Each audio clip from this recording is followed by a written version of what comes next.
Hey, welcome to Gonzales. We have a great community of people working together. I would like to tell the story that this little town with 12,000 people in Louisiana is not opposed to electric vehicles. And we are trying to do our part to help the environment. And we do have a climate action plan, and we do plan to be resilient.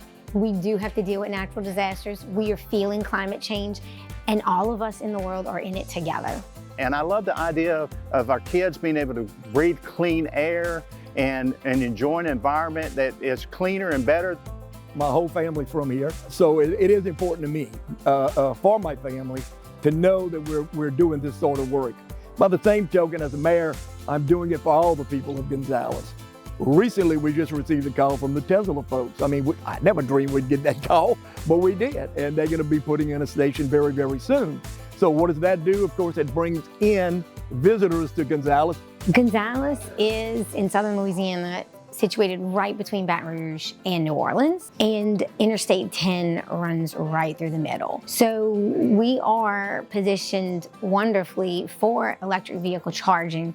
This is a historic time in our government because there's such a huge infusion of funds to address climate change, but also ensure that underserved communities are not being left behind, both in rural and urban parts of the country. And so I'm focused as the equity lead on ensuring that there's equitable outcomes from these different programs that are coming forward. Gonzales is such an interesting place for us to kind of see from the ground up. The public sector and the federal government often has a role to play as a catalyst, especially in the early days. As we are building out national network of EV charging facilities. But more than that, it's also integrating electric vehicles options as part of the community infrastructure. It's really important for us to come out and work with communities like Gonzales, Louisiana, with the historic levels of federal investment, the $1.2 trillion that are now coming with the Infrastructure Act and the Inflation Reduction Act. It's really important that we understand with these federal programs how they can work best for communities like Gonzales. We started with a tour of the city, and that tour started at privately owned electric vehicle chargers here at a local commercial retail site. As a Clean Cities Coalition, one of our jobs is to help be that bridge between federal funding and technology advancements and the community, and help to bring those projects into the market. We then went to the local community college. That college is already teaching students about solar energy and could possibly partner with us. I'm very excited about our Solar Technology Lab, being able to be a part of a project that not only provides jobs and opportunities, but we get to save the planet.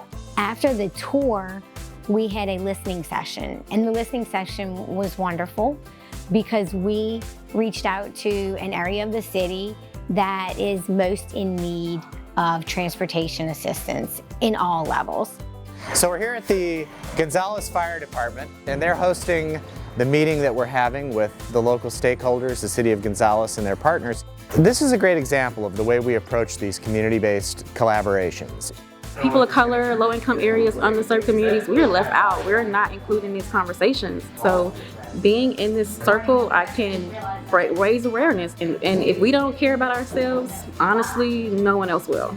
So I do like being in this room and making the changes that I need to make for my community. Everybody has a little bit of the puzzle piece, and I had no idea that the city of Gonzales was considering moving in this direction. So I think the biggest takeaway for me was that we have all these people working on these separate projects, and we need to combine them, and then we'll be successful. Also, I never really thought about EV in the workforce development and job development. I'm gonna go home and tell my brother, like, you need to go enroll in BRCC and get you an EV background in mechanics. So, you know, like, that was definitely good learning to know that that's a future educational route people can take. Working with all partners at different levels, federal levels, state levels, non-for-profits, helps make connections for us that I didn't know existed. So these partnerships are priceless. One of the most important things I would like for people to get out of this is that by reaching out to your local stakeholders and working with your Clean Cities Coalition in your community, you can help bring together these vast groups of stakeholders and achieve your goals together. Clean options for the future create opportunities for both new kinds of jobs, new kinds of businesses, or for existing businesses to reinvent themselves. And it is thinking about clean transportation in this case as an economic opportunity, not just an environmental opportunity. My hope is that from an equity standpoint especially, that folks are not being left behind, and then ultimately that community is better off from a climate change standpoint, from a sustainability standpoint, an economic standpoint, and people are just living better lives. The future is here. We're growing, we're going to continue to grow, and with that growth we want to be healthy. And the reason that is important to me is because I love my kids and my grandkids, and I want the world to be a healthy, safe environment. I can't think of anything that's more important to me than that.